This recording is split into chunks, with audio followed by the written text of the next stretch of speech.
व्याख्यामुद्रां करसरसिजैः पुस्तकं शङ्खचक्रे बिभ्रद्भिन्नस्फटिकरुचिरे पुण्डरीके निषण्णः अम्लानश्रीरमृतविशदैरंशुभिप्लावयन् मामाविर्भूयादनगमहिमा मानसे वागधीशः नमस्ते प्राणेश प्रणतविभवायावनिमगाः नमस्वामिन् रामप्रियतम नमन् गुरुगुण नमस्तुभ्यं भीमप्रबलतमकृष्णेष्ट भगवन् नमः श्रीमन्मध्वप्रदिशा सुदर्शन्नो जय जय श्रीगुरुभ्यो नमः नारायणं सुरगुरुं जगदेकनाथं भक्तप्रियं सकललोकनमस्कृतं च त्रैगुण्यवर्जितमजं विभुमाद्यमीशं वन्दे भवग्रम् अमरासुरसिद्धवन्द्यं नारायणं नमस्कृत्य नरं चैव नरोत्तमं देवीं सरस्वतीं व्यासं ततो जयमुदीरये ವೇದವ್ಯಾಸುರ ಮಹಾಭಾರತದ ಚಿಂತಕರಿಗೆ ವಂದನೆಗಳು. ಅನುಶಾಸನ ಪರ್ವದ 8ನೆಯ ಪ್ರವಚನ.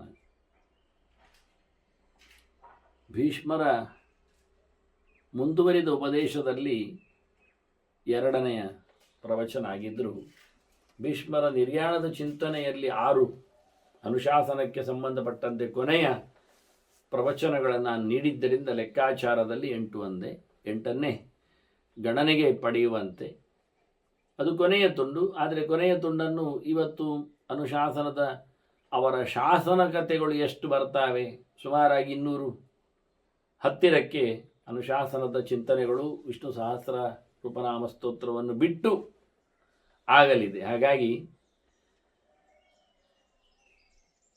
ಮತ್ತೆ ಪುನಃ ತನಗೆ ಸಮಾಧಾನ ಆಗ್ತಾ ಇಲ್ಲ, ತಾನೇ ಎಲ್ಲರ ವಧೆಗೆ ಕಾರಣನಿದ್ದೇನೆ ಅಂತ ಹೇಳಿಕೊಂಡು ಧರ್ಮರಾಜ ಗೋಳೈದುಕೊಂಡಾಗ ಭೀಷ್ಮರು ಗೌತಮಿಯ ಒಂದು ಕಥೆಯನ್ನು ಚಿಂತನೆಗೆ ತಂದಿದ್ದಾರೆ. ಆಕೆಯ ಮಗ ಹಾವಿನಿಂದ ಸತ್ತಿದ್ದಾನೆ. ಬೇಟೆಗಾರ ಆ ಹಾವನ್ನು ಹಿಡಿದು ತಂದಿದ್ದಾನೆ. ಆಕೆಯಲ್ಲಿ ಕೇಳಿದ್ದಾನೆ, ನಾನಿದನ್ನು ಕೊಂದು ಬಿಡ್ಲಿಯಾ ಅಂತ. ಹೇಗೆ ಕೊಲ್ಲುವುದು?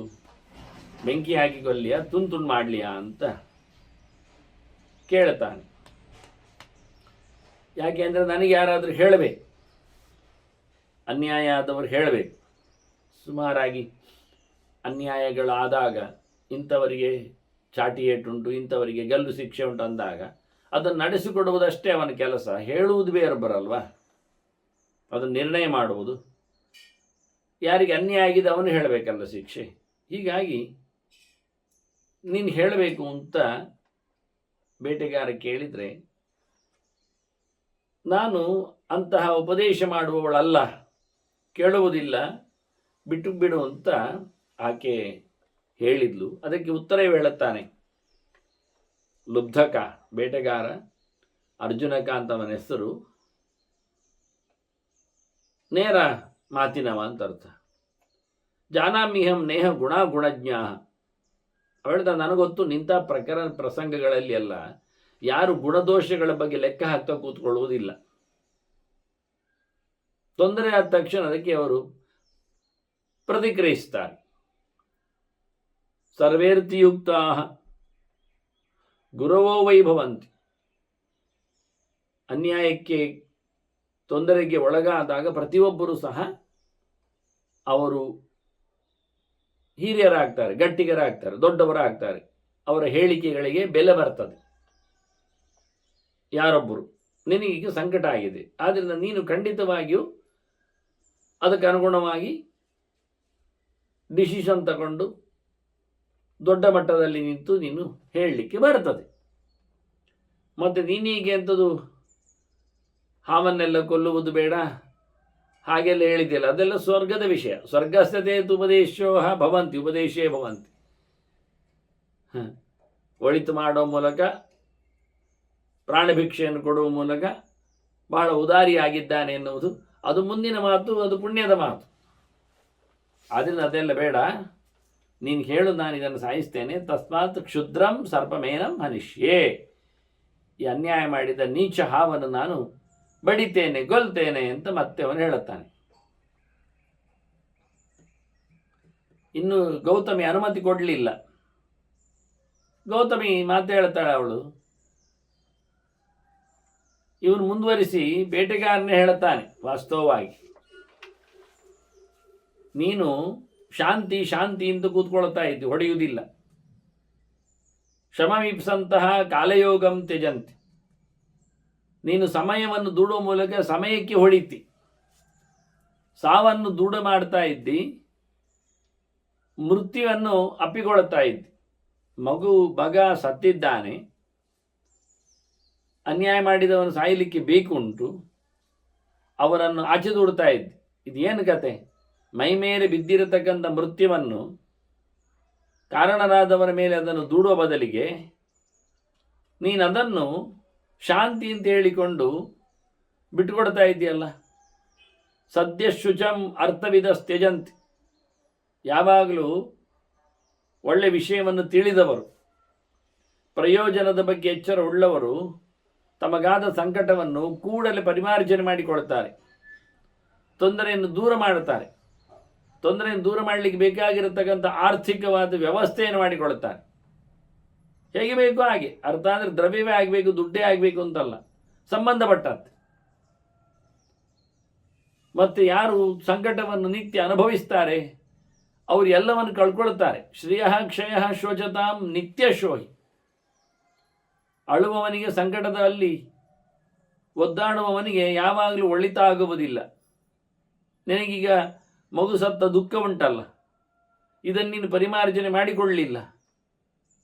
ದುಃಖಕ್ಕೆ ಪ್ರತಿಯಾಗಿ ದುಃಖವನ್ನು ಕೊಡುವ ಮೂಲಕ ಶಾಸ್ತಿ ಮಾಡಿಕೊಳ್ಳದೇ ಇದ್ದಾಗ ಆ ಸಂಕಟ ಒಳಗೆ ಉಳಿತದೆ. ಅದರಿಂದಾಗಿ ನೀನಷ್ಟು ಮತ್ತಷ್ಟು ಕುಸಿದು ಹೋಗ್ತೀಯ.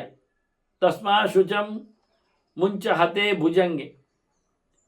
ಹಾಗಾಗಿ ನಿನಗಾಗಿರತಕ್ಕಂಥ ಸಂಕಟ ಏನುಂಟು ಅದನ್ನು ನೀನು ಕಳ್ಕೊಳ್ಳಿಕ್ಕೆ ಬರ್ತದೆ. ಹಾವನ್ನು ಕಡಿದೇನೆ.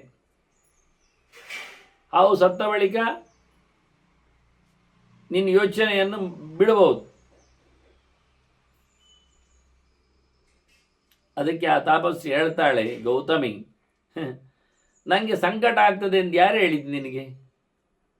ನಜೈವಾರ್ತಿ ವಿದ್ಯತೆ ಅಸ್ಮದ್ವಿಧಾನ. ನಮ್ಮಂಥವರಿಗೆಲ್ಲ ತಾಪಸಿಯರಿಗೆ ಎಂಥದ್ದು ಸಂಕಟ ಎಲ್ಲ ಆಗುವುದಿಲ್ಲ, ಇದು ಸಹಜ. ಅವಳಿನ್ನೂ ಮಾತಾಡಲಿಕ್ಕೆ ಬರಲಿಲ್ಲ, ಸಂಕಟ ಇಲ್ಲ ಅಂತಾಳಷ್ಟೆ. ನಾನು ನೋವನ್ನು ಉಣ್ಣುತ್ತಾ ಇಲ್ಲಲ್ಲ. ಧರ್ಮಾತ್ಮಾನಃ ಸರ್ವದಾ ಸಜ್ಜನಾಹಿ. ಧರ್ಮದ ಬಗ್ಗೆ ಎಚ್ಚರವುಳ್ಳವರು ಯಾವತ್ತೂ ಒಳ್ಳೆಯವರೇ ಆಗಿರ್ತಾರೆ ಎಲ್ಲರಿಗೂ. ಅವರು ಯಾವ ಸಂದರ್ಭದಲ್ಲಿ ಅವರು ಕೆಟ್ಟವರಾಗುವುದಿಲ್ಲ. ಅವರಿಗೆ ಕೆಟ್ಟವರು ಸಿಕ್ಕಿದರೂ ಅವರು ಕೆಟ್ಟವರಾಗುವುದಿಲ್ಲ. ಯಾಕೆ? ಧರ್ಮದ ಚೌಕಟ್ಟಿನಲ್ಲಿರ್ತಾರೆ ಅವರು. ಪ್ರತಿನಿತ್ಯ ಅಳುವಂಥದ್ದು, ಕೋಪಗೊಳ್ಳುವಂಥದ್ದು ಅದೆಲ್ಲ ಮಕ್ಕಳತನ. ನಿತ್ಯಾಯಸ್ಥೋ ಬಾಲಜನೋ ನಜಾಹಂ. ಚೈಲ್ಡಿಶ್ ಅದು. ನಾನಲ್ಲ ಅಂತವಳು. ನಾನು ಆದ ಘಟನೆಯ ಬಗ್ಗೆ ಒಮ್ಮೆಲೆ ಪಿಸಿರಿ ಏರುವ, ಕೋಪ ತಾಳುವ ವ್ಯಕ್ತಿ ನಾನಲ್ಲ. ನಾನು ಸಣ್ಣತನದಲ್ಲಿ ಇಲ್ಲ. ಹಾಗಾಗಿ ವಾಸ್ತವವಾಗಿ ಧರ್ಮವನ್ನು ಉಳಿಸಬೇಕಾ? ಧರ್ಮೋಪೈತಿ ಪ್ರಭವಾಮ್ಯದ್ಯ ನಾಹಂ. ನಾನು ಈ ಹಾವಿಗೆ ಹೊಡೆಯಲಿಕ್ಕೆ ಹೇಳಲಿಕ್ಕೆ ನಾನು ಅಷ್ಟು ದೊಡ್ಡವಳಾಗುವುದಿಲ್ಲ. ನನಗೆ ಅಂಥ ಸಾಮರ್ಥ್ಯ ಇಲ್ಲ. ನಾನು ಅದಕ್ಕೆ ತೆರಳುವುದೂ ಇಲ್ಲ. ಧರ್ಮ ಅದರಿಂದ ತಪ್ಪಿ ಹೋಗ್ತದೆ. ಧಾರ್ಮಿಕರು ಯಾರೂ ಸಹ ಮತ್ತೊಬ್ಬರ ಘಾಸಿಯನ್ನು ಹೇಳಿಕೊಳ್ಳುವುದಿಲ್ಲ. ಅವರಿಗೆ ಸಂಕಟಕ್ಕೆ ಒಳಗಾಗುವುದಿಲ್ಲ. ಅವರಿಗೆ ನಿಜವಾಗಿ ನೋಡಿದ ಬ್ರಾಹ್ಮಣ ನಾಂ ಕೋಪೋಸ್ತಿ. ಯಾರು ಬ್ರಹ್ಮಜ್ಞಾನಿಗಳಿದ್ದಾರೆ, ಎಲ್ಲವನ್ನು ದೇವರ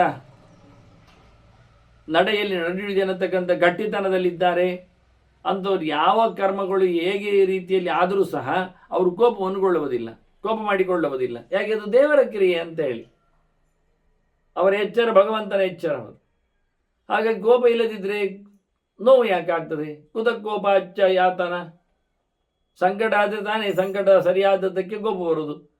ಕೋಪ ಬಂದರೆ ತಾನೇ ಎಲ್ಲ ಕ್ರಿಯೆ ಆಗುವಂಥದ್ದು. ಆದ್ದರಿಂದ ನನಗೆ ಎಂಥದ್ದು ಯಾವುದೇ ರೀತಿಯಲ್ಲಿ ಆದರೂ ವಿಕಾರ ಆಗಲಿಲ್ಲ.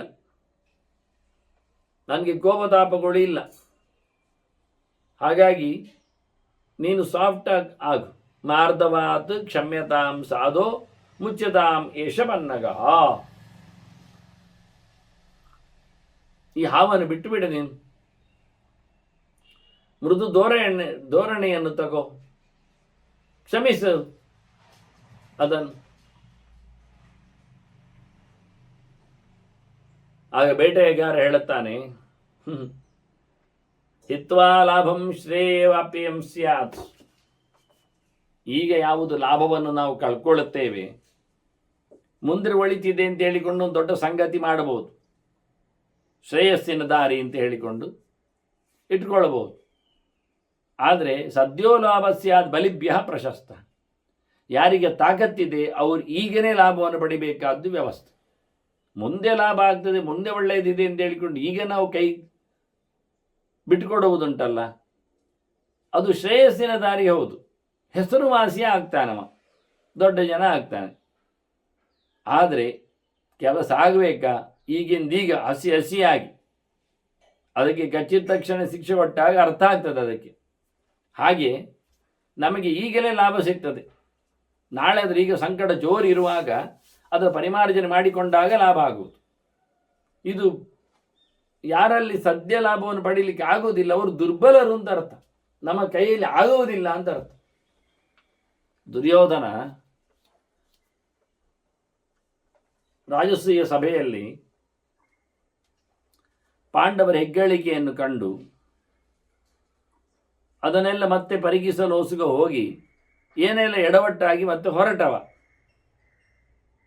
ಹೊರಟಾಗ ದಾರಿಯಲ್ಲಿ ಹೇಳುತ್ತಾನೆ, ಶಕುನಿಯಲ್ಲಿ ತಿಳಿಸ್ತಾನೆ, ನಾನು ಆವತ್ತೇ ಅವನ ವೈಭವ ನೋಡಿ, ಐಶ್ವರ್ಯ ನೋಡಿ ಕಲುಬಿದ್ದೆ. ಆಗಲೇ ಅದನ್ನೆಲ್ಲ ಎಳಿಬೇಕು ಅಂತ ಕಂಡಿತ್ತು ನನಗೆ.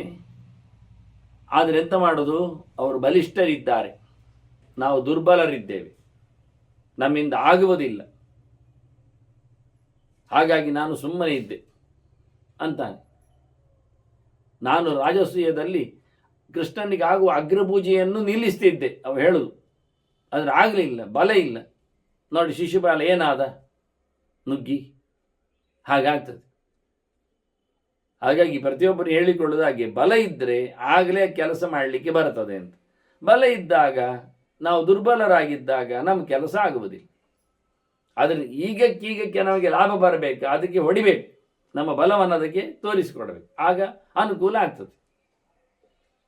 ಕಾಲಾಲಾಭ ಯಸ್ತು ಸದ್ಯೋ ಭವೇತ ಶ್ರೇಯೋ ಲಾಭ ಕುತ್ಸಿತೆ ತ್ವಿದೃಶಿ ಸ್ಯಾತ್. ಇಂತಹ ಹೇಸಿಗೆ ಹಾವನ್ನು ಉಳಿಸುವುದರಲ್ಲಿ ನಮಗೆ ಶ್ರೇಯಸ್ಸು ಎನ್ನುವುದು ಸಿಗ್ತದೆ ಹೇಳುವುದು ಅತ್ಯಂತ ಕಳಪೆ ಮಟ್ಟದ, ಪ್ರಯೋಜನ ಇಲ್ಲದು.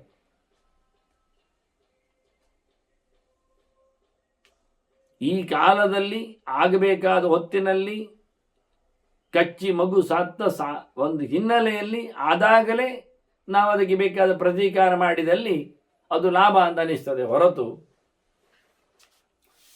ಕ್ಷಮಿಸಿದ್ದರಿಂದ ಬರತಕ್ಕಂಥ ಪುಣ್ಯ ವಿಶೇಷದಿಂದ ಶ್ರೇಯಸ್ಸು ಕೀರ್ತಿ ಅದು ಇಂತಹ ಕೆಟ್ಟ ಹಾವನ್ನು ಬದುಕಿಸಿ ಕೊಡುವುದರಲ್ಲಿ ಸಿಗುವುದಿಲ್ಲ ಅಂತ.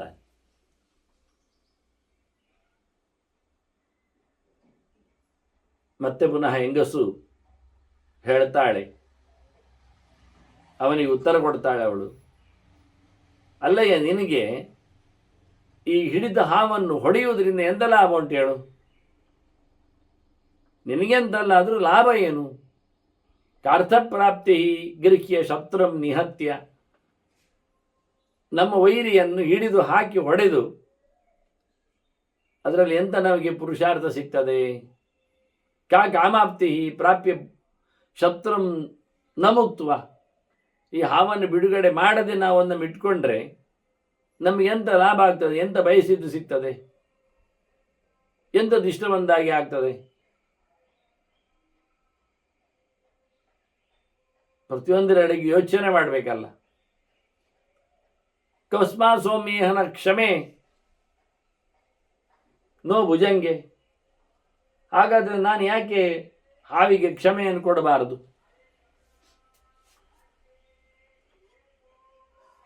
ನಾನೇಕೆ ಕ್ಷಮಿಸದಂತೆ ಇರಬೇಕು? ಹಾವಿನ ವಿಷಯದಲ್ಲಿ ಮೋಕ್ಷಾರ್ಥಂ ವಾ ಕಸೇತೋರ್ನ ಕುರಿಯಂ, ಅದರ ಬಿಡುಗಡೆಗಾಗಿ ನಾನು ಯಾಕೆ ಪರದಾಡಬಾರದು, ಹೋಗ್ಲಿ ಅಂತ ಯಾಕೆ ಹೇಳಬಾರ್ದು ನಾನು?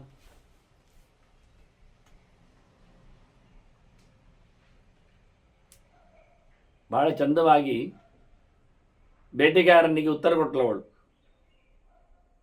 ಎಂಥ ಲಾಭ ಅಂತ ಕೇಳಲಿಕ್ಕೋಸ್ಕರ.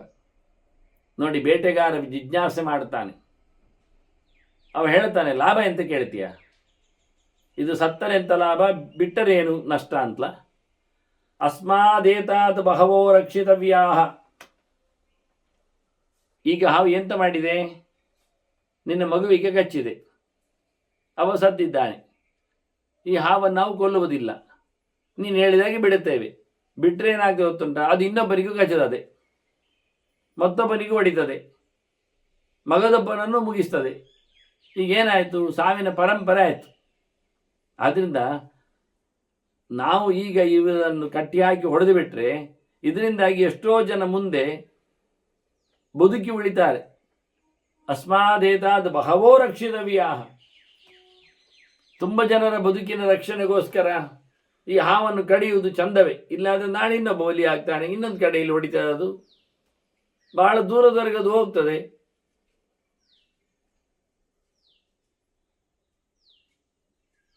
ಮಕ್ಕಳು ಬಹಳ ದೂರದವರೆಗೆ ಓಡ್ತಾರೆ. ಹೀಗೆ ಎಲ್ಲಿಯಾದರೂ ಕಚ್ಚೀತದು. ಆದರೆ ಮುಂದೆ ಯಾರಿಗೂ ಕಚ್ಚಬಾರದು ಎನ್ನತಕ್ಕಂತಹ ಎಚ್ಚರದಲ್ಲಿ ನಾವಿದನ್ನು ಕಡಿಬೇಕು. ಅಲ್ಲ, ಇದು ಒಳ್ಳೆಯದಾಯ್ತಲ್ಲ. ಉಳಿದವರ ರಕ್ಷಣೆಗಾಗಿ ಹಾವನ್ನು ಸಾಯಿಸುವುದಂದ್ರೆ ಮತ್ತೆ ಹಾವಿನ ರಕ್ಷಣೆ ಅಂತ ಒಂದು ಬೇಡವಾ? ಅವರು ಬದುಕಿದರು ಹೇಳಿದ ಹಾಗೆ ಹಾವು ಬದುಕಬೇಕಲ್ಲ. ಅದಕ್ಕೆ ಹೇಳ್ತಾನೆ, ನೈಕೋ ಬಹುಭ್ಯೋ ಗೌತಮಿ ರಕ್ಷಿತವ್ಯ. ಬಹಳ ಜನರಿಗೋಸ್ಕರ ಒಬ್ಬನನ್ನು ಬದುಕಿಸುವುದು ಅಲ್ಲ ವಿಷಯ. ಇದು ಭಾರಿ ದೊಡ್ಡ ವಿಷಯ. ಇದು ತುಂಬ ಜನರ ಬದುಕಿಗೋಸ್ಕರ ಒಬ್ಬನನ್ನು ಕೊಲ್ಲಬಹುದು.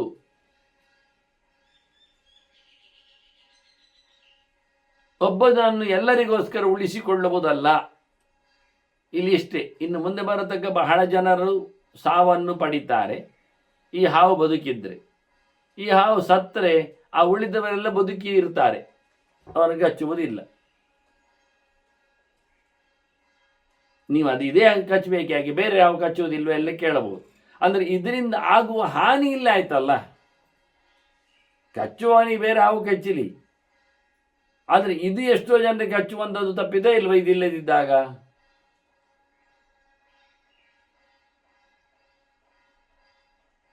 ಈ ರೀತಿಯಾಗಿ ಅವ ಬಹಳ ಜನರಿಗೋಸ್ಕರ ಒಬ್ಬನನ್ನು ಬದುಕಿಸುವುದರಲ್ಲಿ ಅರ್ಥ ಇಲ್ಲ ಅಂದ. ಇದು ಹಿಂದೆ ಮಾತು ಬಂದಿತ್ತು. ಇದರ ಹೇಳಿದ್ದ ದುರ್ಯೋಧನ ಹುಟ್ಟುವಾಗಲೇ ಹೇಳಿದ್ದ ಅವರ ತಂದೆ ತಾಯಿಗಳಿಗೆ, ಇದು ಸಮ ಇಲ್ಲದ ಮಗು ಹುಟ್ಟಿದ್ದು, ಇದನ್ನೊಂದು ಹೊರಗೆ ಹಾಕಿ ಅಂದ. ಹಿಂದೆಲ್ಲ ಹಾಗೆ ಇತ್ತು. ಏಕಲವ್ಯನು ಹಾಗೆ ಯಾದವ ವಂಶದಿಂದ ಹೊರಗೆ ಹಾಕಲ್ಪಟ್ಟವನು. ಅವನು ಯದುವಂಶದವನೇ. ಅವನು ವಂಶ ಪರಂಪರೆಯನ್ನು ಓದಿಕೊಂಡಾಗ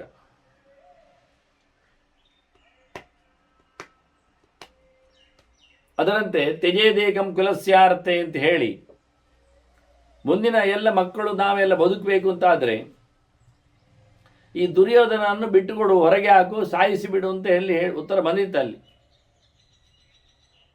ಆಗ ಧೃತರಾಷ್ಟ್ರನೇ ಒಪ್ಪಲಿಲ್ಲ. ಅಲ್ಲಿಂದ ಶುರುವಾಯಿತು ಅವನಿಗೆ ಬ್ಲೈಂಡ್ ಒಂದು ದೃಷ್ಟಿಯಿಂದ ನಂಟು ಪ್ರೀತಿ. ಮೊದಲೇ ಕುರುಡ ಇದ್ದಾನವ. ಹೀಗಾಗಿ ಒಂದೊಮ್ಮೆ ಎಲ್ಲರ ಬದುಕಿಗೋಸ್ಕರ ಆ ಒಬ್ಬನ ದುರ್ಯೋಧನ ಕಳೆದಿದ್ರೆ ಘನಘೋರವಾದ ಹತ್ಯಾಕಾಂಡ ಆಗ್ತಿರಲಿಲ್ಲ. ಅದರಿಂದ ಈ ಮಾತು ಸಂದೇಶ ಬಹಳ ದೊಡ್ಡದಾಗಿರತಕ್ಕ ವಿಷಯ. ಬೇಟೆಗಾರ ಹೇಳ್ತಾನೆ, ನೈಕೋ ಬಹುಭ್ಯ ಗೌತಮೆ ರಕ್ಷಿತವ್ಯ.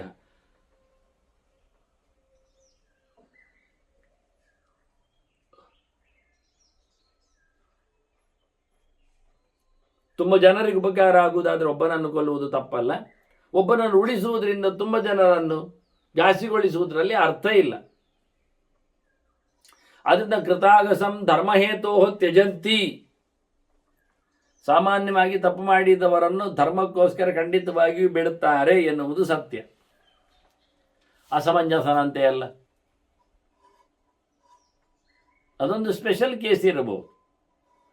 ಅಂದು ತಪ್ಪಾದರೆ ಅವನನ್ನು ಹೊರಗೆ ಹಾಕುವುದರಲ್ಲಿ ಅರ್ಥ ಇಲ್ಲ. ಯಾಕೆ? ಧರ್ಮವನ್ನು ಉಳಿಸಬೇಕು ನಾವು.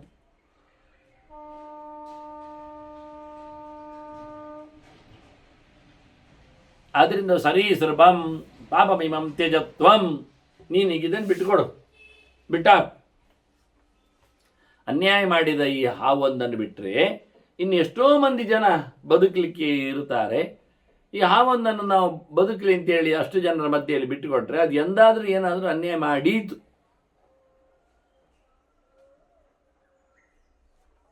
ಹಾಗಾಗಿ ಹಾವನ್ನು ಬಿಟ್ಟು ಬಿಡುವಂತ ನಮ. ಆಗ ಗೌತಮಿ ಹೇಳ್ತಾಳೆ,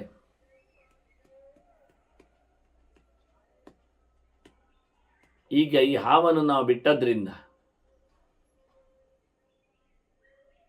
ಬಿಡು ಅಂದರೆ ಕೊಂದು ಬಿಡು ಅಂತ, ಅದರ ವಿಷಯವನ್ನು ಬಿಡು ಅಂತ ಕೇಳಿದ್ದವ ಬೇಟೆಗಾರ.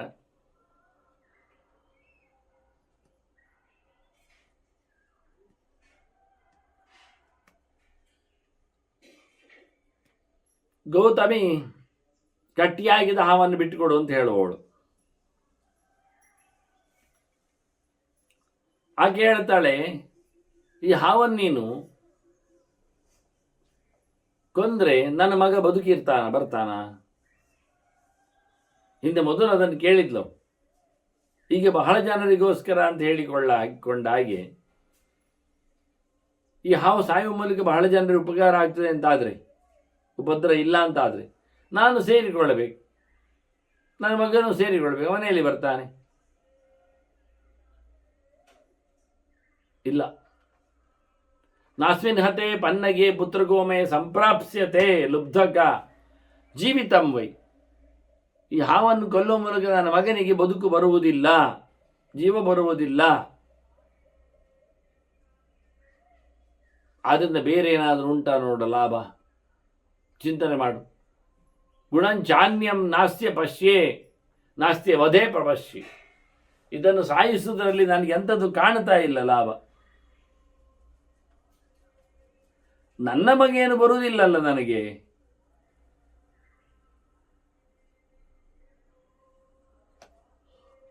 ಅದರಿಂದ ನಾನು ಯಾಕೆ ಅದನ್ನು ಸಾಯಿಸ್ತೀನಿ ಅಂತ ಹೇಳ್ಬೋದು, ಹೇಳುತ್ತೇನೆ. ಬೇರೆ ಅಂಥದ್ದು ಲಾಭ ಕಾಣ್ತಾ ಇಲ್ಲಲ್ಲ. ಆದ್ರಿಂದ ತಸ್ಮಾತ್ ಸರ್ಪಂ ಲುಬ್ಧಗ ಮುಂಚ ಜೀವಂ, ಹಾವನ್ನು ಬದುಕಿದ ಹಾಗೆ ಬಿಟ್ಟುಕೊಡು ನೀನು, ಆಯ್ತಾ? ಬೇಡ ಹೊಡೆಯುವುದು ಅಂತ. ಬೇಡ ಹೇಳುತ್ತಾನೆ. ನೋಡು, ಅನ್ಯಾಯ ಮಾಡಿದವರನ್ನು ಮುಗಿಸುವ ಮೂಲಕ ಎಷ್ಟೋ ಜನ ಬಹಳ ದೊಡ್ಡ ಮಟ್ಟಿನ ಲಾಭವನ್ನು ಪಡೆದಿದ್ದಾರೆ, ತಿಳ್ಕೊ. ವೃತ್ರಮತ್ವ ದೇವರಾಟ್ ಶ್ರೇಷ್ಠ ಭಾಗವೈ. ವೃತ್ರಾಸುರನ್ನು ಕೊಂದಲ್ವ, ಅವನು ದೇವತೆಗಳ ಸಾಲಿನಲ್ಲೇ ಬಂದವ ಹುಟ್ಟಿ ಬರುವಾಗ. ಅವನನ್ನು ಕೊಂದು ಅವನು ಮಹೇಂದ್ರ ಅಂತ ಅನಿಸಿಕೊಂಡ, ಶ್ರೇಷ್ಠನೇ ಆಗಿ ಹೋದವ. ಯಜ್ಞಮತ್ವ ಭಾಗವಮಾಪಚೈವ ಶೂಲೀ ದೇವ. ರುದ್ರದೇವ ದಕ್ಷ ಯಜ್ಞ ಧ್ವಂಸ ಮಾಡಿ ತನಗೆ ಆಹುತಿಯನ್ನು ಗಿಟ್ಟಿಸಿಕೊಂಡ. ಏಷತೆ ರುದ್ರಭಾಗ ಅಂತ ಹೇಳಿಕೊಂಡು ನೋಡಿ, ಎಲ್ಲ ಯಾಗದಲ್ಲಿ ಅವನಿಗೆ ಪಾಲುಂಟು. ಹಾಗೆ ಪಡೆದುಕೊಂಡ.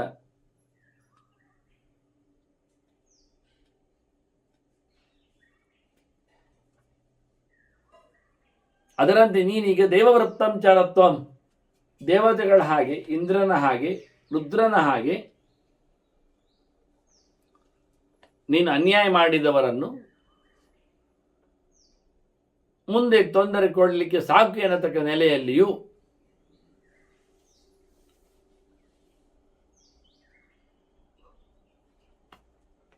ನೀನು ಕೊಲ್ಲಿಕ್ಕೆ ಅನುಮತಿ ಕೊಡಬೇಕು. ಕ್ಷಿಪ್ರಂ ಸರ್ಪಂ ಜಹಿಮಾ ಭೂತ್ ವಿಶಂಕ.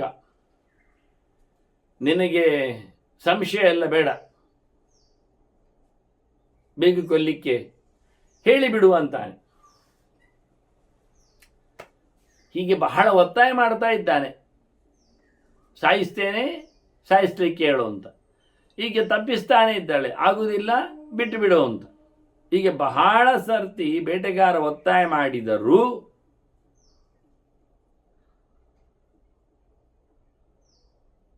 ಕನಿಕರದಿಂದ ಒಂದಷ್ಟು ಅವಳ ಮೇಲೆ ಪ್ರಭಾವವನ್ನು ಬೀರಿದರು. ಭೀಷ್ಮಾಚಾರ್ಯ ಹೇಳ್ತಾರೆ, ಆಕೆ ಒಪ್ಪಲಿಲ್ಲ.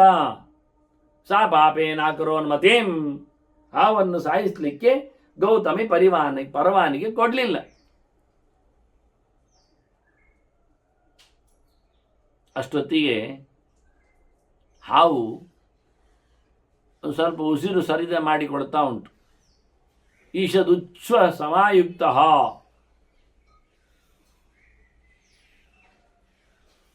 ಈಶದುಚ್ಛ್ವಸಮಾನಸ್ತು, ಒಂದು ರೀತಿಯಿಂದ ಸ್ವಲ್ಪ ಮಟ್ಟಿನಲ್ಲಿ ಈಗ ಉಸಿರು ಬಿಗಿ ಹಿಡಿದಿತ್ತದು. ಸಾಯಿಸ್ತಾನೆ, ಸಾಯಿಸ್ಲಿಕ್ಕೆ ಹೇಳ್ತಾ ಇದ್ದಾನೆ, ಹಾಗೆ ಸಾಯಿಸ್ಲಿಕ್ಕೆ ಹೇಳ್ತಾಳ ಏನೋ. ಈಗ ಅದಕ್ಕೆ ಸ್ವಲ್ಪ ಸಮಾಧಾನ ಆಯಿತು. ನಿರಾಳವಾದ ಒಂದು ಉಸಿರನ್ನು ಎಳ್ಕೊಂಡಿದೆ. ಕೃಚ್ರ ಸಂಸ್ತಭ್ಯ ಬನ್ನಗ, ಭಾರಿ ಕಷ್ಟದಿಂದ ತನ್ನನ್ನು ಸಾವರಿಸಿ ಬಿಟ್ಕೊಂಡಿದೆ. ಸಾಯುವುದೊಂದು ಯೋಚನೆ ಆಯ್ತು ಅದಕ್ಕೆ, ಇನ್ನೆಂಥದ್ದು. ಅದು ಘೋರವಾಗಿ ಕೇಳಿದ್ದವ, ತುಂಡರಿಸಿ ಸಾಯಿದ್ನೇ ಬೆಂಕಿಗೆ ಹಾಕಿ ಬಿಡ್ಲಿಯಾ ಅಂತ ಯೋಚನೆ ಮಾಡಿದ ಅದಕ್ಕೆ ಜುಮ್ಮ ಆಗ್ತಿತ್ತು. ಅದಕ್ಕೆ ಎರಡು ಕಣ್ಣಂತೆ ಆಗಿತ್ತು, ತುಂಡು ಮಾಡಿ ಬೆಂಕಿ ಹಾಕಿದಾಗೆ ಕಂಡಿತ್ತು. ಹಾಗಾಗಿ ಒಂದ್ಸರ್ತಿ ತನ್ನನ್ನು ನಿಭಾಯಿಸಿಕೊಂಡು ಸರಿದೂಗಿಸಿಕೊಂಡು ಸಮಾಧಾನ ಪಟ್ಟುಕೊಂಡು ರೆಡಿಯಾಗುವ ನೆಲೆಯಲ್ಲಿ ಹಾವು ಉತ್ಸರ್ಜ ಗಿರಂ ಮಂದ ಮಾನುಷೀಂ ಪಾಶಪೀಡಿತ, ಅದನ್ನು ಕಟ್ಟಿದ್ದಾನೆ ಹಗ್ಗದಲ್ಲಿ. ಚೇಷ್ಟೆ ಮಾಡಲಿಕ್ಕೆ, ಅಲ್ಲಾಡಲಿಕ್ಕೆ ಎಲ್ಲ ಆಗುವುದಿಲ್ಲ ಅದಕ್ಕೆ. ಕಚ್ಚದಂತೆ ಎಲ್ಲ ಬಾಯಿಗೆ ಸುತ್ತಾಕಿ ಬಿಟ್ಟಿದ್ದಾನೆ ಮತ್ತೆ. ಹಾಗಾಗಿ ನಿರಾಳವಾದ ಒಂದು ಉಸಿರನ್ನು ಎಳೆದುಕೊಂಡು ಅದು ಮೆಲ್ಲಕ್ಕೆ ಮಾತಾಡಿತು. ಭೀಷ್ಮನೇ ಹೇಳ್ತಾರೆ, ಹಾವು ಮೆಲ್ಲಕ್ಕೆ ಮಾತಾಡಿದೆ ಅಂತ. ಶಬ್ದ ಕೇಳ್ತಾ ಇದೆ, ಅದು ಮನುಷ್ಯರಾಗಿ ಮಾತಾಡ್ತಾ ಉಂಟು ಈಗ ಮೆಲ್ಲಕ್ಕೆ. ಅದು ಆಶ್ಚರ್ಯ ಆಯಿತು.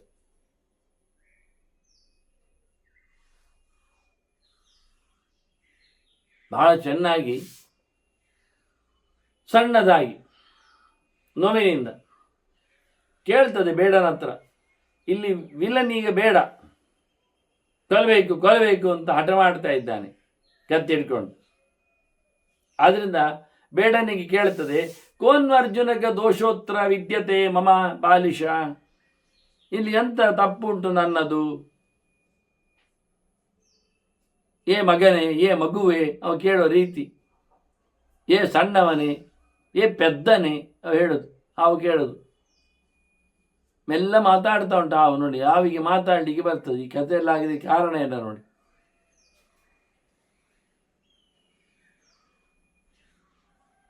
ಬಹಳ ಚೆನ್ನಾಗಿ ಬೇಟೆಗಾರನನ್ನು ಇದೇ ಬೇಟೆಯಾಡ್ತದೆ ಹಾವು. ಕೇಳ್ತದೆ, ನಂದೆಂತದ ಇಲ್ಲಿ ತಪ್ಪು? ಅಸ್ವತಂತ್ರಂಚ ಮಾಂ ಮೃತ್ಯುಂ ವಿವಶಂ ಯತ್ ಅಜೂಜುದತ್, ನನಗೆ ಸ್ವಾತಂತ್ರ್ಯ ಉಂಟಾ? ನಾನಾಗಿ ಕೆಲಸ ಮಾಡ್ತೇನಾ? ಎಂತಾದರೂ ನನಗೆ ಮೃತ್ಯುದೇವತೆ ನನಗೆ ಪ್ರೇರಣೆ ಕೊಟ್ಟದ್ದು. ಅದು ಪ್ರೇರಣೆಯ ಜೊತೆಯಲ್ಲಿ ನನ್ನನ್ನಾಗಿ ದುಡಿಸಿಕೊಂಡಿದೆ. ನನ್ನ ಕೈಯಾರೆ ಎಂತಾದ್ರು ಮಾಡಲಿಕ್ಕೆ ಬರ್ತದೆ? ನನಗೆ ಕಾಲುಂಟಾ ಹೋಗಿ ಹೊಡಿಲಿಕ್ಕೆ? ನನಗೆ ಕೈ ಉಂಟಾ ಕುತ್ತಿ ಹಿಚಿಕಲಿಕ್ಕೆ? ನನಗೆ ಕೊಂಬು ಉಂಟಾ ತಿವಿದ ಬೀಳಿಸಲಿಕ್ಕೆ? ನನ್ನಲ್ಲಿ ಎಂತ ಉಂಟು ಮಾರಾಯ? ಹಾವು ಕೇಳುವುದು.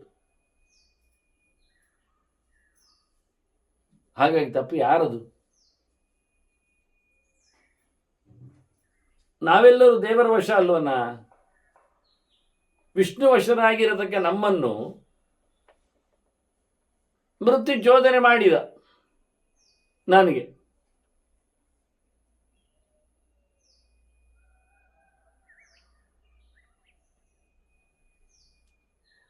ಹೀಗೆ ಕಚ್ಚು ಅಂತ ಹೇಳಿ ನನಗೆ ಆರ್ಡರ್ ಮಾಡಿದ. ತಸ್ಯಾಹಂ ವಚಸಾತ್ ತಸ್ಯಾಹಂ ವಚನಾತ್ ದಷ್ಟಃ ನ ಕೋಪೇನ ನ ಕಾಮ್ಯೆ. ನನಗೆಂತಾದ್ರೂ ಸಿಟ್ಟಿತ್ತ ಅವನ ಮೇಲೆ? ನನಗೆಂತಾದ್ರೂ ಬಯಕೆ ಇತ್ತ, ಆಸೆ ಇತ್ತ? ಇಲ್ಲ. ನನ್ನ ಸ್ವಾರ್ಥ ಎಂತ ಉಂಟು? ಎಂಥದ್ದು ಇಲ್ಲ. ನನಗೆ ಯಾವ ಪ್ರಕಾರವಾದ ಯಾವುದೇ ರೀತಿಯಾದ ರಾಜಸವಾದ ತಾಮಸವಾದ ಭಾವಗಳು ಬರಲಿಲ್ಲ. ನಾನು ಮಾಡಲಿಕ್ಕೆ ಹೊರಟಾಗ, ನನ್ನ ಕೆಲಸದಲ್ಲಿ ಬಂದಾಗ, ನನಗೇನೋ ಲಾಭ ಉಂಟು ಹೇಳಿಕೊಂಡು ನಾನು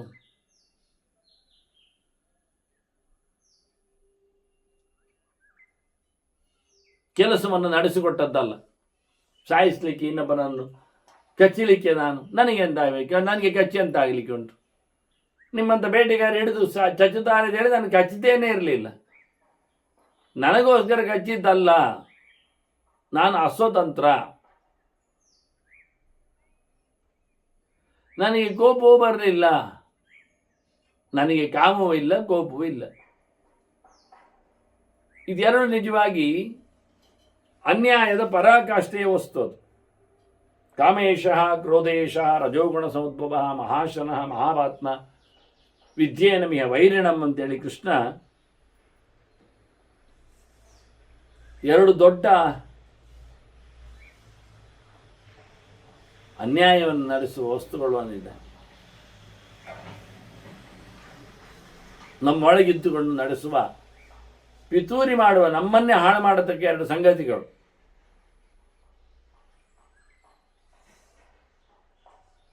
ಹಾಗಾಗಿ ನನಗೆ ನನ್ನದೇ ಆದ ಬಯಕೆಗಳು ಇಲ್ಲ ಹಾವಿನ ಸಂಹಾರದಲ್ಲಿ.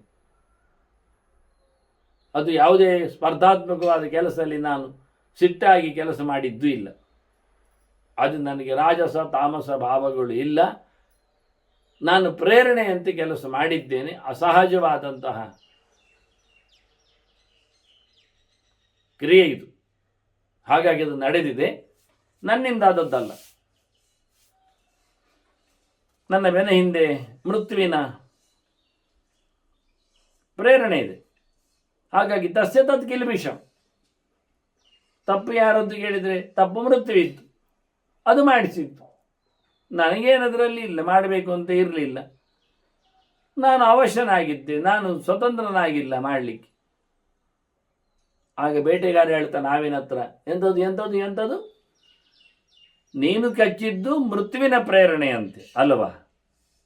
ನಿನಗೆ ಕಚ್ಚಬೇಕು ಅಂತ ಕಂಡದ್ದಿಲ್ಲ, ನಿನಗೆ ಸಿಟ್ಟು ಬಂದದ್ದಲ್ಲ ಅಂತ.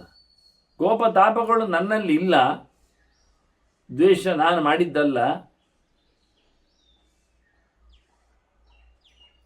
ಅದು ಮೃತ್ಯುದೇವತೆಯದ್ದು ಅಂತ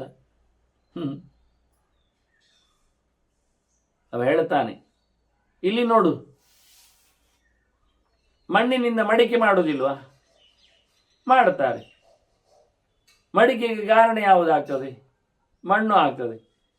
ಖಾಲಿ ಮಣ್ಣಿನಲ್ಲಿ ಮಡಿಕೆ ಆಗ್ತದನ? ಅದಕ್ಕೆ ತಿರುಗಿಸ್ಲಿಕ್ಕೆ ಚಕ್ರ ಬೇಕಲ್ಲ, ಉರುಟು ಮಾಡಲಿಕ್ಕೆ. ಅವು ಚಕ್ರ ಬೇಕು.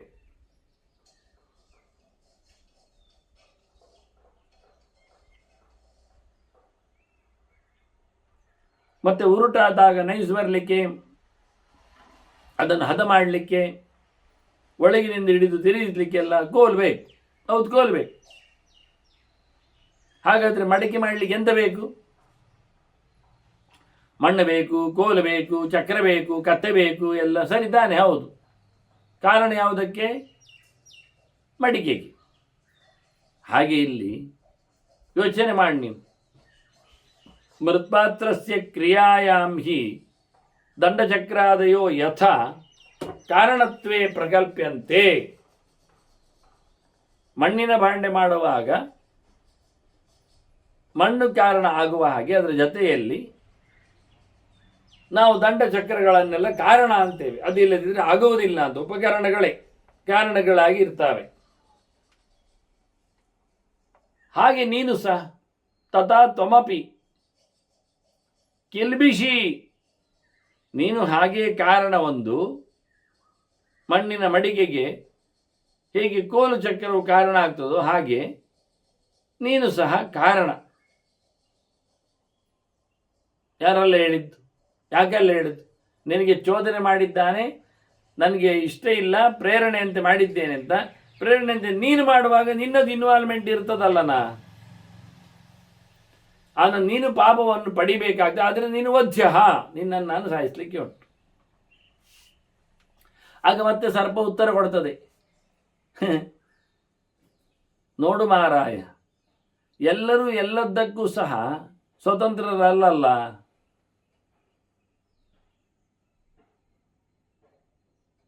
ಎಲ್ಲರೂ ಅವರು ಹೇಳಿದಾಗೆ ಯಾವುದು ನಡೆಯುವುದಿಲ್ಲ.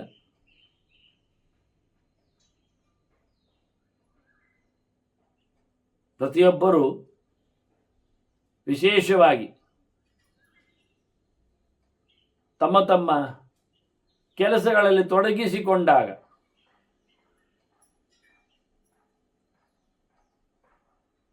ಒಂದು ವಿಷಯದಲ್ಲಿ ಸ್ವತಂತ್ರನಾದ ಪರಮಾತ್ಮನಲ್ಲಿ ಅವರು ವಶರಾಗಿ ಕೆಲಸ ಮಾಡ್ತಾರೆ ಎನ್ನುವುದೊಂದು ಮುಖ. ಅವರಲ್ಲದಿದ್ದರೂ ಅವರು ಹೇಳಿದಾಗೆ ಸಂಕಲ್ಪದಲ್ಲಿ ಆಗದೇ ಇರುವುದು ಒಂದು ಕಾರ್ಯ. ಅದನ್ನು ಸರ್ವಯೇತೇಹಿ ಅಸ್ವಶಾಹ ದಂಡಚಕ್ರಾದಯೋ ಯಥ, ನೀನೇ ಕಾರಣ ಹೇಳಿದ್ಯಲ್ಲ, ಕೋಲಿನ ಹಾಗೆ ತಿರುಗಣೆ ಹಾಗೆ ಅಂತ. ಹೌದು, ನಾನು ಹಾಗೆ ಕೋಲಿನ ಹಾಗೆ ತಿರುಗಣೆ ಹಾಗೆ ಅಂತ ನನ್ನನ್ನು ಸಹ ಕಾರಣ ಅಂತ ಹೇಳಿಕೊಂಡಿಯಲ್ಲ ಮಗು ಸಾಯುವುದರಲ್ಲಿ. ಅಲ್ಲ, ದಂಡಕ್ಕೆ ಏನಾದರೂ ಕಾರಣಕ್ಕೆ ಹೇಳಲಿಕ್ಕೆ ಏನಾದರೂ ಉಂಟ ಮಾರಾಯ? ನೀನು ಹಿಡಿದದ್ರಿಂದ ದಂಡ ಅಲ್ಲಿ ಮುಟ್ಟಿಕೊಂಡಿತ್ತು. ತಿರುಗಣೆಯೂ ಹಾಗೆ. ಅವುಗಳೆಲ್ಲದು ಸ್ವತಂತ್ರವಾಗಿ ಕಾರಣರಾಗ್ತಾರ? ತಾನಷ್ಟಕ್ಕೆ ದಂಡ ಹೋಗಿ ಮುಟ್ಟಿಕೊಳ್ತದ? ತನ್ನಷ್ಟಕ್ಕೆ ಚಕ್ರ ತಿರುಗ್ಲಾ ಇರ್ತದ? ಇನ್ನೊಬ್ರು ಹೇಳಲಿಕ್ಕೋಸ್ಕರ ಇದು ಹೊಡೆತದಲ್ಲಿ ಹೇಳಿದ ಹಾಗೆ. ಹೊಡೆದ, ಬಿದ್ದ, ಆಗ ಕೋಲನ್ನು ಕಾರಣ ಹೊಡಿದಾಗ್ತದೆ ಅಂತ ಹೇಳಿದ್ರೆ ಕೋಲ್ ಹತ್ರ ಯಾರು ಕೇಳ್ತಾನೆ ಮಾರೆ? ಅದಕ್ಕೆ ಜೀವ ಉಂಟಾ? ಜೀವ ಇರಲಿ ಇಲ್ಲದಿರಲಿ, ಅದು ಒಂದು ಕೈಯಲ್ಲಿ ಇನ್ಸ್ಟ್ರೂಮೆಂಟ್ ಒಬ್ಬನದ್ದು, ಅಷ್ಟೇ ಅವನು ಬಳಸಿಕೊಂಡಿದ್ದಾನೆ.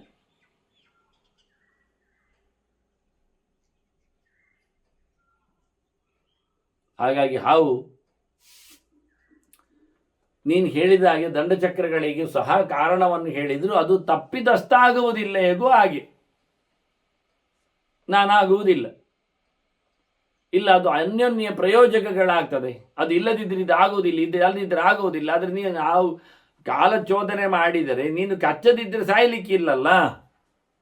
ಹಾಗೆ ದಂಡ ಇಲ್ಲದಿದ್ದರೆ ಅದು ಶೇಪ್ ಬರುವುದಿಲ್ಲಲ್ಲ, ಚಕ್ರ ಇಲ್ಲದಿದ್ದರೆ ಅದು ಉರುಟಾಗುವುದಿಲ್ಲಲ್ಲ ಮಡಿಕೆ. ಆದ್ರಿಂದ ಅನ್ಯೋನ್ಯ ಪ್ರಯೋಜಕಗಳು ಆಗ್ತಾವಲ್ಲ ಸೇರಿಕೊಂಡಾಗ.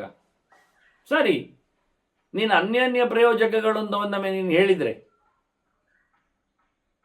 ವಾಸ್ತವವಾಗಿ ದಂಡಕ್ಕೆ ಚಕ್ರಕ್ಕೆ ಹೇಗೆ ಕರ್ತೃತ್ವವನ್ನು ನೀನು ಹೇಳೋದಿಲ್ಲ. ಮಡಿಕೆ ಯಾರು ಮಾಡಿದ್ದು ಕೇಳಿದಾಗ ಯಾರು ಹೇಳ್ತೀನಿ? ನೀನು ಕುಂಬಾರ ಮಾಡಿದ್ದು ಅಂತ ಹೇಳಬಾರ್ದು. ದಂಡ ಮಾಡಿದ್ದು, ಚಕ್ರ ಮಾಡಿದ್ದೆಲ್ಲ ಹೇಳಬೇಕು. ಅದು ಸಹಾಯಕ್ಕೆ ಸೇರಿದೆ ಅಂತ. ಹಾಗೆ ನಾನು ಸಹ, ನೀನು ನನ್ನನ್ನು ಮೃತ್ಯುದೇವತೆ ಮಾಡಿಸಿ ನನ್ನನ್ನು ದಂಡಚಕ್ರಗಳು ಮಡಿಕೆ ಮಾಡಿದ್ದೇಗೆ ಹೇಳುವುದಿಲ್ಲವೋ ಹಾಗೆ ನನ್ನನ್ನು ಸಹ ತಥಾಹಮಪಿ ತಸ್ಮಾನವೇ ನೈಷ ದೋಷ ಮತಸ್ತವ. ದಂಡಚಕ್ರಗಳಂತೆ ಅವುಗಳು ಹೇಗೆ ಬಲಾತ್ಕಾರದ ಕಾರಣಗಳಾಗ್ತವ, ಹಾಗೆ ನನ್ನನ್ನು ಸಹ ನೀನು ಬಲಾತ್ಕಾರದಲ್ಲಿ ಕಾರಣ ಅಂತ ಹೇಳಿಕೊಳ್ಳುವ ಮೂಲಕ ನೀನೇ ಒಪ್ಪಿಕೊಳ್ತೀಯ ಆ ಲೆಕ್ಕದಲ್ಲಿ.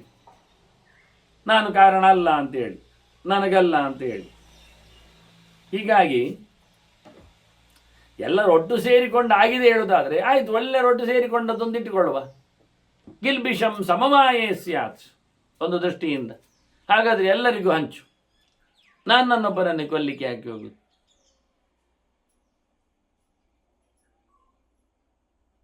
ಅದು ಆಗಲಿಲ್ಲ. ಅದನ್ನು ಹಾವು ತನ್ನನ್ನು ಕೊಲ್ಲುವುದರಲ್ಲಿ ಕಾರಣ ಇಲ್ಲ ಅಂತೇಳಿ ದಂಡಚಕ್ರಗಳಂತೆ ಮಾತಾಡಿತು. ಹಾಗೆ ಬೇಟೆಗಾರ ಹೇಳುತ್ತಾನೆ, ಅಲ್ಲ ಇಲ್ಲಿ ಕೇಳು,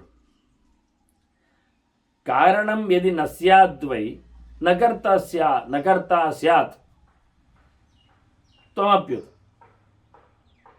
ಕಾರಣ ಇಲ್ಲದಿದ್ದರೆ ಕರ್ತೃ ಆಗ್ಲಿಕ್ಕಿಲ್ಲ. ಈಗ ದಂಡ ಮಡಿಕೆ ಮಾಡಲಿಕ್ಕೆ ಕಾರಣ ಅಲ್ಲ ಅಂತಾದರೆ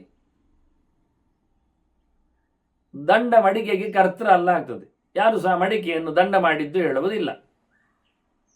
ಅದಕ್ಕೆಂತ ಹೇಳುವ? ಹೀಗೆ ಹೇಳುವ, ಕೋಲು ಇಲ್ಲದಿದ್ದರೂ ಮಡಿಕೆ ಆಗ್ತದೆ ಬೇಕಾದರೆ, ನಾವು ಕೈಯಲ್ಲಿ ಅದನ್ನು ಒತ್ತಿಕೊಂಡು ಮಾಡ್ತೇವೆ. ಅದು ಸರಿಯೇ. ತಿರುಗಣೆ ಇಲ್ಲದಿದ್ದರೂ, ಚಕ್ರ ಇಲ್ಲದಿದ್ದರೂ ನಾವು ಮಡಿಕೆ ಮಾಡ್ತೇವೆ, ಕೈಯಲ್ಲಿ ಅದನ್ನು ತಿರುಗಿಸ್ತಾ ಮಡಕೆಯನ್ನೇ, ಮಣ್ಣನ್ನೇ ಅಂತ ಇಟ್ಟುಕೊಳ್ಳುವ. ಆಯಿತು, ಮುಂದೋಗಿ ಮತ್ತೆ ಇನ್ನೆಂತ. ಮಣ್ಣು ಇಲ್ಲದಿದ್ದರೆ ಅಂತ ಹೇಳುವುದಿಲ್ಲ. ಯಾಕೆ ಅಂದರೆ ಮಣ್ಣು ವಿಕಾರ, ಆದ್ದರಿಂದ ಮಣ್ಣೇ ಮಡಿಕೆ ಆಗುವುದು. ಸರಿ, ನಾವು ಇತರ ಕಾರಣವನ್ನು ಹುಡುಕ್ತಾ ಇದ್ದೇವೆ. ಆಯ್ತು, ಮತ್ತೆ ಅಲ್ಲ, ಕಾಲದಲ್ಲಿ ಮಾಡಿದ್ದಲ್ಲ ಮಡಿಕೆ. 10:40 ಆಯಿತು ಬೆಳಿಗ್ಗೆ ಅಂಗಳದಲ್ಲಿ ಮಡಿಕೆ ಅಂತ ಹೇಳುವಾಗ ಆ ಟೈಮನ್ನು, ಅಂಗಳದಲ್ಲಿ ಆಯಿತು ಹೇಳುವಾಗ ದೇಶವನ್ನು, ಇದನ್ನು ತಪ್ಪಿಸಿ ಮಾಡು ನೀನು. ಅದಕ್ಕೆ ಕರ್ತೃತ್ವ ಇಲ್ಲ ಹೇಳಲಿಕ್ಕೆ ಹೋಗು, ಕರ್ತೃತ್ವ ಇಲ್ಲ. 10:40 ಅಂತ ಹೇಳಬೇಕು, ಮಡಿಕೆಯನ್ನು ಮಾಡಿತು ಹೇಳ್ತೇವಾ? ಆದರೆ 10:40 ಮಡಿಕೆ ಆಯ್ತು ಎನ್ನುವುದನ್ನು ಕಾಲಕ್ಕೆ ಕಾರಣವನ್ನು ಹೇಳುತ್ತೆ. ಕಾಲಕ್ಕೆ ಕಾರಣವನ್ನು ಹೇಳುತ್ತೇವೆ, ಕಾರಣಕ್ಕೆ ಕರ್ತೃತ್ವವನ್ನು ಒಪ್ಪೋದಿಲ್ಲ. ಅದನ್ನ ದಂಡಚಕ್ರಗಳಿಗೆಲ್ಲ ನೀವು ಕರ್ತೃತ್ವವನ್ನು ಒಪ್ಪದಿದ್ರು, ಮಡಿಕೆ ಮಾಡಿತು ಕೋಲು, ಕತ್ತೆ ಮಾಡಿತು ಮಡಿಕೆ, ಅಲ್ಲ ಕೋಲು ಮಾಡಿತು ಮಡಿಕೆ, ಕತ್ತೆ ಮಾಡಿತು ಮಡಿಕೆ, ಚಕ್ರ ಮಾಡಿತು ಮಡಿಕೆ ಹೇಳುವುದಿಲ್ಲ. ಹಾಗೆ ನನ್ನನ್ನು ಸಹ ಹಾವು ಕಚ್ಚಿ ಸತ್ತದ್ದು, ಹಾವು ಕಚ್ಚಿ ಅಂತ ಹೇಳುವುದಿಲ್ಲ. ಅದು ಚೋದನೆಯಲ್ಲಿ ಹೇಳಿದ್ದು ಅಂತ ಹೇಳುತ್ತೆ. ಅಂತಾದರೆ ನಾವು ಕಾಲಕ್ಕೆ ಕಾರಣವನ್ನು ಹೇಳುತ್ತೇವಲ್ಲ, ಕರ್ತೃತ್ವವನ್ನು ಹೇಳುವುದಿಲ್ಲಲ್ಲ ಅಂತ ಹೇಳುವುದಿಲ್ಲ. ಬಿಡ್ಲಿಕ್ಕೆ ಬರ್ತದ? ಕೋಲು ಇಲ್ಲದೆಯೂ ಮಡಿಕೆ ಆಗ್ತದೆ, ಕತ್ತೆ ಇಲ್ಲದೆಯೂ ಮಡಿಕೆ ಆಗ್ತದೆ, ಚಕ್ರ ಇಲ್ಲದೆಯೂ ಮಡಿಕೆ ಆಗ್ತದೆ. ಹಾಗೆ ಹೇಳುತ್ತಾ ಕಾಲ ಇಲ್ಲದೆಯೂ ಮಡಿಕೆ ಆಗ್ತದೆ, ದೇಶ ಇಲ್ಲದೆಯೂ ಮಡಿಕೆ ಆಗ್ತದೆ.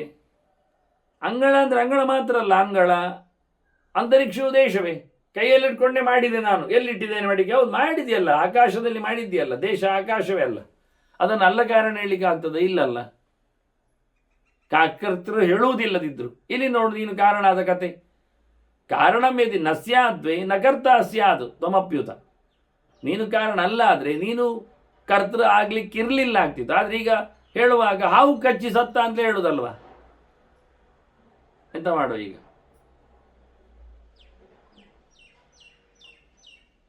ಹಾಗಾಗಿ ಇವತ್ತು ಸಾಯುವ ವಿಷಯದಲ್ಲಿ ಬಂದಾಗ ನೀನು ಕಾರಣ ಆಗಿಯೇ ಆಗಿದೆ. ಜನ ಹೇಳುವಾಗ ಈ ವಿನಾಶದಲ್ಲಿ, ಈ ಕಾಲದಲ್ಲಿ ಸತ್ತದ್ದು ನಾನು ಕಾರಣ ಅಲ್ಲ, ಮೃತ್ಯು ಚೋದನೆಯಲ್ಲಿ ಸತ್ತದ್ದು ನಾನು ಸಾಯಿಸಿದ್ದಲ್ಲ ಹೇಳುದಾದ್ರೆ ವಿನಾಶದಲ್ಲಿ ನೀನು ಕಾರಣ ಅಂತ ತೋರಿಸಿಕೊಡ್ತಾರೆ. ತಪ್ಪಿಸ್ಲಿಕ್ಕೆ ಬರುವುದಿಲ್ಲ. ವಿನಾಶೇ ಕಾರಣಂ ತ್ವಂಚ ತಸ್ಮಾತ್, ನಿನ್ನನ್ನು ನಾನು ಕೊಲ್ಲಿಕ್ಕೆ ಉಂಟು. ವಧ್ಯ ಮೇಮತಃ, ಅದನ್ನು ಸಾಯಿಸ್ಲಿಕ್ಕೆ ಬರ್ತದೆ. ನೀನು ಇಲ್ಲದಿದ್ದರೆ ಸಾಯ್ತಿತ್ತ? ಯೋಚನೆ ಮಾಡು. ಕಾರಣವನ್ನು ತಪ್ಪಿಸಿ ನೋಡು. ದಂಡ ಇಲ್ಲದಿದ್ದರೆ ಮಡಿಕೆ ಆಗ್ತದ? ಆಗ್ತದೆ. ಚಕ್ರ ಇಲ್ಲದಿದ್ದರೆ ಮಡಿಕೆ ಆಗ್ತದ? ಆಗ್ತದೆ. ಹಾಗೆ ತಪ್ಪಿಸಿ ನೋಡಿ. ಹಾಗೆ ನೀನನ್ನು ತಪ್ಪಿಸಿ ನೋಡು, ಆಗ್ತದ ಇಲ್ಲೋ ನೋಡು.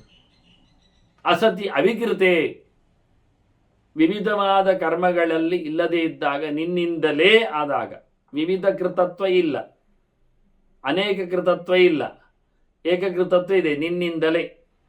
ಒಂದೊಮ್ಮೆ ನೀನಿಲ್ಲದಿದ್ದರೆ ಸಾತ್ತಿರಲಿಲ್ಲ, ನೀನಿದ್ದದ್ರಿಂದ ಸಾಯಲಿಕ್ಕೆ ಬಂತು. ಉಳಿದವರೆಲ್ಲ ಇರಲಿ, ನೀನಿರಲಿ, ಕಾಲ ಇರಲಿ, ಇದೆ ಎಲ್ಲ ಇರಲಿ, ಅದರಲ್ಲಿ ಯಾರು ತಪ್ಪಿಸಿದಾಗ ನೋಡ್ತಾ ಬಂದರೆ, ಹಾಗಾಗಿ ನೀನು ಇಲ್ಲದಿದ್ದರೆ ಸಾಯ್ತಿರಲಿಲ್ಲ ಎನ್ನುವುದು ಸತ್ಯ ಆಗ್ತದೆ. ಆದರೆ ನಾವು ನೀನಿದ್ದದ್ರಿಂದ ಸತ್ಯತೆ ಹೇಳುವುದನ್ನು ಒಪ್ತೇವೆ. ಆದ್ದರಿಂದ ನೀನು ಖಂಡಿತವಾಗಿ ನನಗೆ ವಧ್ಯನೇ ಆಗಿದೆ, ನಿನ್ನನ್ನು ನಾನು ಸಾಯಿಸ್ಲಿಕ್ಕೆ ಉಂಟು ಅಂತ ಬೇಡ. ಮತ್ತೆ ಹಠ ಮಾಡಿದ್ದಾನೆ. ಈಗ ಬಹಳ ಚಂದವಾಗಿ ನಾವು ಆವತ್ತೊಮ್ಮೆ ಒಂದು ಕತೆ ಕೇಳಿದ್ದೇವಲ್ಲ, ಧರ್ಮ ಸಂಕಟದ ಕತೆ. ಒಂದು ಮಗುವಿನ ಹೆಣವನ್ನಿಟ್ಟುಕೊಂಡು ಸ್ಮಶಾನದಲ್ಲಿ ಅದನ್ನು ಬಿಟ್ಟು ಹೋಗಬೇಕೋ ಬೇಡವೋ ಬಾಂಧವರು ಹೇಳುವಾಗ, ಸ್ವಾರ್ಥಕ್ಕೋಸ್ಕರ ನರಿಗೂಬೆಗಳೆಲ್ಲ ಹದ್ದುಗಳೆಲ್ಲ ಮಾತಾಡಿಕೊಂಡ ಹಾಗೆ ಇಲ್ಲಿ ಬಹಳ ಚಂದವಾಗಿ ಈ ಕತೆಗೊಂದು ಟ್ವಿಸ್ಟ್ ಸಿಕ್ಕಿದ್ದು ಹಾವು ಮಾತಾಡಿತ್ತು. ಅಂದರೆ ನಾವು ಹಾವಿನ ಪರವಾಗಿ ಒಂದೊಮ್ಮೆ ಮಾತಾಡಲಿಕ್ಕೆ ಹೋದರೆ ಅದರಲ್ಲಿ ಏನೆಲ್ಲಿ ಒಂದು ಎತ್ತಿಕೊಂಡಿದೆ ಮಾತ್ರ, ವಿಷ್ಣು ವಶತ್ವವನ್ನು ಎತ್ತಿಕೊಂಡಿದೆ, ದೇವರನ್ನು ಎಳೆದು ತಂದಿದೆ, ಅಲ್ಲಿ ಮಾತ್ರ ದೈವವನ್ನು ಇಟ್ಟುಕೊಂಡಿದೆ, ಕಾರಣದಲ್ಲಿ ದೈವವೂ ಸೇರ್ತಾನೆ. ಅಧಿಷ್ಠಾನಂ ತಥಾಕರ್ತ ಕರಣಂಚ ಪೃಥಕ್ ವಿಧಂ ಅಂತ ವಿವಿಧಾಷ್ಟ ಪೃಥಕ್ ಚೇಷ್ಟ ದೈವಂಚೈವ ಅತ್ರ ಪಂಚಮಂ ಹೇಳಿಕೊಂಡಾಗಿ. ಹಾಗೆ ಅದನ್ನು ಸೂಕ್ಷ್ಮವಾಗಿ ಇಟ್ಟಿದೆ. ಆದರೆ ಗಡದ್ದಾಗಿ ಮೃತ್ಯುದೇವತೆಯನ್ನೇ ಸಾಯಲು ಕಾರಣವಾಗುವಂಥದ್ದು ಮೃತ್ಯು. ವಿಷಯ ಸತ್ಯ, ಅದು ಕೇಳಿದ್ದು ಹೌದೇ. ನಾನು ಕಚ್ಚಿದರೆ ಸಾಯಲೇಬೇಕು ಯಾಕೆ ಅಂತ ಕೇಳಿದರೆ ಉತ್ತರ ಎಂತ ಉಂಟು? ನಾನು ಎಷ್ಟೋ ಕಚ್ಚುತ್ತೇನೆ, ಸಾಯುವುದು ಯಾಕೆ? ನಾನು ಕಚ್ಚಿದ್ದಲ್ಲಿ ಸಾಯದೇ ಇದ್ದದ್ದು ಉಂಟಲ್ಲ. ಹಾಗಾದರೆ ಮೃತ್ಯುವಲ್ಲಿ ಪ್ರವೇಶ ಮಾಡಿದ್ದಾನೆ ಎನ್ನುವುದನ್ನು ಗಮನಕ್ಕೆ ತರ್ತದೆ. ಅದು ಚರ್ಚೆ ಇನ್ನು ಮುಂದುವರಿಲಿಲ್ಲ ಅಲ್ಲ, ಚರ್ಚೆ ಇದೆ. ಹಾವು ಮಾತಾಡಿ ತನ್ನನ್ನು ತಪ್ಪಿಸಿಕೊಳ್ಳಿಕ್ಕೆ ಆಗಲಿಲ್ಲ ಅಂತ ಈಗ ಆಕಿ ಅಂತೂ ಸಾಯಿಸ್ಲಿಕ್ಕೆ ಬಿಡಲಿಲ್ಲ ಗೌತಮಿ ಸಾಯಿಸ್ಲಿಕ್ಕೆ ಬಿಡದೇ ಇದ್ದಾಗ ಬೇಟೆಗಾರ ಜೋರಿದ್ದಾನೆ. ಈಗ ಇವರೆಲ್ಲ ಯಾರು ಏನು ಅನ್ನೋದು ಮುಂದೆ ಕಥೆಯಲ್ಲಿ ಭೀಷ್ಮರು ಹೇಳ್ತಾರೆ. ಟೋಟಲ್ ಭೀಷ್ಮರಿಗೆ ಈ ಕಥೆಯನ್ನು ಹೇಳಿ ಏನಾಗಬೇಕಿತ್ತು? ಧರ್ಮರಾಜ ಅದೇ ಪ್ರಶ್ನೆ ಆಗಿದ್ರು ಅವರು. ಅಸ್ವತಂತ್ರ ಮೊದಲೇ ಹೇಳಿಕೊಂಡಿದ್ರು, ಪರತಂತ್ರ ಮಿಗಾರ್ಯಂ ಅಂತ. ಅದರ 2-3 ಅರ್ಥ ಇದೆ ಎಂದು ತೋರಿಸಿಕೊಟ್ಟಿದ್ದೆ ನಾನು. ಎಲ್ಲವೂ ದೇವರ ಕೈವಾಡ ಅಂದಾಗ ನೀನೇ ಕೊಲೆಗಾರ ಅಂತ ಯಾಕೆ ಹೇಳ್ತಿ ಅಂತ ಅವ್ರು ಭಾರಿ ಜೋರಾಗಿ ಕೇಳಿದ್ರು. ಸಾಯಿಸ್ಲಿಕ್ಕೆ ಬೇರೆಯವರು ಇರ್ಲಿಕ್ಕೆ ಹೋಗಿ ಅದು ಭೀಷ್ಮನನ್ನೇ ಮಾತಾಡಿಸಿದ್ದಲ್ಲ ಧರ್ಮರಾಜ. ನಿಮಗೆ ಈ ಪಾಡು ತಂದು ಕೊಟ್ಟನಲ್ಲ ಅಂತ. ಈ ಪಾಡು ನೀನು ತಂದು ಕೊಟ್ಟದ್ದಲ್ಲ, ಶಿಖಂಡಿ ತಂದು ಕೊಟ್ಟದ್ದು. ಶಿಖಂಡಿ ತಂದು ಕೊಟ್ಟದ್ದಲ್ಲ, ಅರ್ಜುನ ತಂದು ಕೊಟ್ಟದ್ದು. ಅರ್ಜುನ ತಂದು ಕೊಟ್ಟದ್ದಲ್ಲ, ಕೃಷ್ಣನೇ ತಂದು ಕೊಟ್ಟದ್ದು. ಕಾರು ತಗೊಂಡ್ಬಂದದ್ದು ಅವನೇ. ಕಾರು ಅಂದರೆ ರಥ ತಂದದ್ದು ಅವನೇ ಅಲ್ಲ. ಅರ್ಜುನ ತಂದು ಕೊಟ್ಟದ್ದು ಅಲ್ಲ, ಕೃಷ್ಣ ತಂದು ಕೊಟ್ಟದ್ದು ಅಲ್ಲ. ಆ ದಿನದಲ್ಲಿ ಸೇನಾಪತಿಯಾಗಿ ನನ್ನನ್ನು ಹಾಕಿದ್ದೆ ದುರ್ಯೋಧನ ತಂದುಕೊಂಡದ್ದು. ಯುದ್ಧ ಬೇಡ ಅಂತ ನೀವು ಹೇಳಿದವರು, ಯುದ್ಧ ಬೇಕು ಹೇಳಿದವ ದುರ್ಯೋಧನ ತಂದುಕೊಂಡದ್ದು. ಯುದ್ಧ ನಿಲ್ಲಿಸ್ಲಿಕ್ಕೆ ಆಗುವಂಥದ್ದು ಧೃತರಾಷ್ಟ್ರನಿಗೆ, ಧೃತರಾಷ್ಟ್ರ ನಿಲ್ಲಿಸ್ಲಿಕ್ಕೆ ಧೃತರಾಷ್ಟ್ರ ಮಾಡಿಕೊಂಡದ್ದು. ಕಾರಣ ಯಾರನ್ನು ನಿಲ್ಲಿಸ್ತೀರಿ ಈಗ? ಧೃತರಾಷ್ಟ್ರ, ಅವನ ಹೆಂಡತಿ ಗಾಂಧಾರಿ, ಅವಳು ತನ್ನ ಗರ್ಭವನ್ನು ಹೊಡೆದಾಕೊಂಡ್ಳು, ಒಳ್ಳೆದಾಗ್ತಿತ್ತು. ದುರ್ಯೋಧನಾದಿಗಳು ಬರ್ತಿರಲಿಲ್ಲ. ಪಾಂಡವರ ಮಕ್ಕಳೇ 5 ಜನ ಬಹಳ ದೊಡ್ಡ ಮಟ್ಟಿನಲ್ಲಿ ರಾಜ್ಯಭಾರ ಮಾಡ್ತಿದ್ರು. ಆ 100 ಜನರನ್ನು ಗರ್ಭ ಹೊಡೆದಾಕಿದ್ದನ್ನು ತುಂಡು ತುಂಡು ಮಾಡಿ ಮಡಕೆಯಲ್ಲಿ ತುಂಬಿಸಿ ಅವರನ್ನು ದುರ್ಯೋಧನಾದಿಗಳನ್ನಾಗಿ ಹುಟ್ಟುವಂತೆ ಮಾಡಿದ್ದು ವೇದವ್ಯಾಸರು. ಕರೀರಿ ವೇದವ್ಯಾಸರನ್ನಾಗಾದರೆ. ಭೀಷ್ಮರನ್ನು ಬೀಳಿಸ್ಲಿಕ್ಕೆ ವೇದವ್ಯಾಸರ ಕಾರಣರು ಅಂತ ಹೇಳುವ. ವೇದವ್ಯಾಸರು ಒಂದೇ ಹೇಳ್ತಾರೆ, ಯುದ್ಧ ಮಾಡಲಿಕ್ಕೆ ನಾನು ಹೇಳಿದ್ನ? ವಿದುರ ಹೋಗ್ಲಿಲ್ಲ ನನ್ನ ಒಬ್ಬ ಮಗ, ನೀನು ಹೊರಗೆ ಹೋಗ್ಬೋದಿತ್ತಲ್ಲ, ನಿನ್ಗೆ ಈ ಪೆಟ್ಟು ಬೀಳ್ತಿದ್ದ ಕೇಳ್ತಾರೆ. ಮತ್ತು ಸಿಕ್ಕಿ ಬೀಳದ ನೋಡಿ. ವಾದ ಮುಗಿಯುವುದಿಲ್ಲ, ಯಾರ ಪ್ರಕಾರ ಯಾರು ವಾದ ಮಾಡ್ತಾರೆ ಅಂತ. ಅದು ಭೀಷ್ಮ ಭಾಳ ಚೆನ್ನಾಗಿ ಪರತಂತ್ರ ಕರ್ಮತತ್ ಅಂತ ಹೇಳಿಕೊಂಡು ನಿನ್ನನ್ನು ಹೇತು ಆತ್ಮಾನಂ ಕಿಮನುಪಶ್ಯಸಿ ಅಂತ ಕೇಳುತ್ತಾ ತುಂಬ ಪರರಿದ್ದಾರೆ ಮಾರಾಯ. ಇದರ ಬೆನ್ನೆಂದು ಸುಮಾರು ಭೀಷ್ಮರು ಬೀಳಲಿಕ್ಕೆ ಬಹಳ ಜನ ಇದ್ದಾರೆ. ಹಾಗಾಗಿ ಯಾರನ್ನು ಸಹ ನಾನು ಅಂತ ಹೇಳಿಕೊಂಡು ಎದೆ ತಟ್ಟಿಕೊಂಡು ಬರಲಿಕ್ಕೆ ಆಗುವುದಿಲ್ಲ ಅಂತ ಧರ್ಮರಾಜನನ್ನು ಭಾರಿ ಚೆಂದಾಗಿ ಬೀಳಿಸ್ತಾ ಇದ್ದಾರೆ. ಅವನ ಶಾಂತಿಗಾಗಿ ಮತ್ತೊಮ್ಮೆ ಅನುಶಾಸನ ಮಾಡ್ತಾ ಇದ್ದಾರೆ. ಹೀಗಾಗಿ ಈ ಬೇಟೆಗಾರನ ಮಾತಿನಿಂದ ಹಾವಿನ ಮಾತುಗಳು ಯಾವ ನೆಲೆಯಲ್ಲಿ ಮತ್ತೆ ತೆರೆದುಕೊಂಡಿವೆ. ಇನ್ನು ಯಾರೆಲ್ಲ ಕಟಕಟೆಗೆ ಬರ್ತಾರೆ ಸಾಕ್ಷಿ ಹೇಳಲಿಕ್ಕೆ ನಿಲ್ತಾರೆ, ಇನ್ಯಾರನ್ನೆಲ್ಲ ಕರಿಬೇಕು ಅಂತ. ಈಗ ಒಂದು ಮೆಲ್ಲಕ್ಕೆ ಮೃತ್ಯುವನ್ನು ಮಾತಾಡಿಸಿದೆ. ಹಾಗಾಗಿ ನಮಗೆ ಅಂದಾಜು ಆಗಿದೆ ಇನ್ಯಾರೆಲ್ಲ ಬರಬಹುದು ಅಂತ. ಹೀಗೆ ಯಾರ್ಯಾರು ಬರ್ತಾರೆ ಅಂತೆಲ್ಲ ನಾವು ನೋಡುವ. ಮಗದೊಮ್ಮೆ ಸೇರುವ ವಂದನೆಗಳೊಂದಿಗೆ ಶ್ರೀಕೃಷ್ಣಾರ್ಪಣಸ್ತು. ನಾರಾಯಣ ನಾರಾಯಣ ನಾರಾಯಣ.